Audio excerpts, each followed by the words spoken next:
அந்த பாவம் ஒரு குஷ்டம் பிடிச்சு போச்சு. எட்டனா போற வக்கில்லாத நாய் லா பேசுது பாரு. போடா.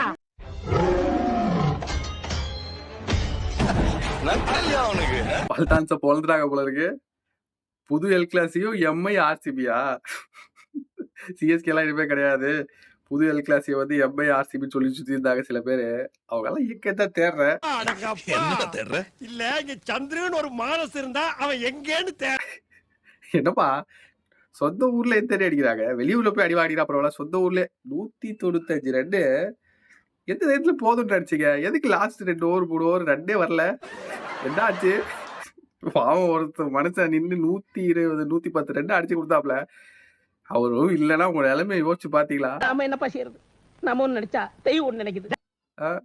கடப்பாறை பேட்டிக்கிறீங்களே, கடப்பாறைங்க என்னப்பா செய்யறது? விதி விளையாடுச்சு. என்ன கடப்பாறை கட்டெருப்ப மாதிரி செதறி ஓடுது.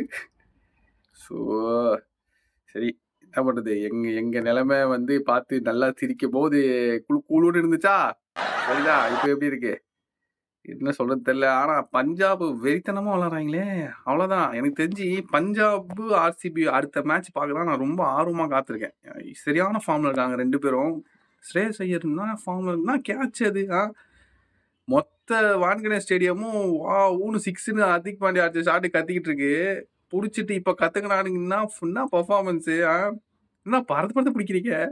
நம்ம நேரா கைக்கு வந்த கேட்ச விட்டுட்டாரு. அடுத்த கேட்ச பிடிச்சாப்ல நேரா கைக்கு வந்த கேட்ச விட்டாரு. சரியான பர்ஃபார்மன்ஸ் பஞ்சாப் நேத்து. கதற கண் கலங்க அடிக்கிறாங்க.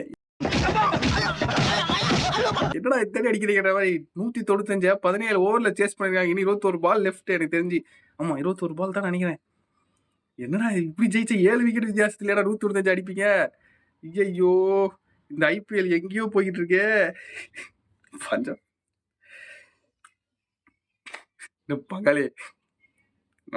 பங்காளி பங்காளி சொல்லி கடைசியில உங்களை இப்படி பார்க்க வேண்டிய நிலைமையில கொண்டாந்து விட்டீங்களே. ஆனா இதுல இருந்து கொஞ்சம் நீங்க மீண்டு வர்றதுக்கு சில வாரங்கள் சில மாதங்கள் கூட ஆகலாம். அடுத்த மேட்ச் நீங்க ஆடுறத பொறுத்து இருக்கு. ரோஹித் சர்மா வரணும், சூரியகுமார் யாதவ் கம்பேக் கொடுக்கணும், ஹர்திக் பாண்டியா ஃபார்முக்கு வரணும். இதெல்லாம் நடந்தா நீங்க எதிர்பார்த்த வெற்றி உங்களுக்கு கிடைக்கும். இல்லைன்னா அவ்வளவுதான். கப் அடிச்சு எத்தனை வருஷம் ஆச்சு?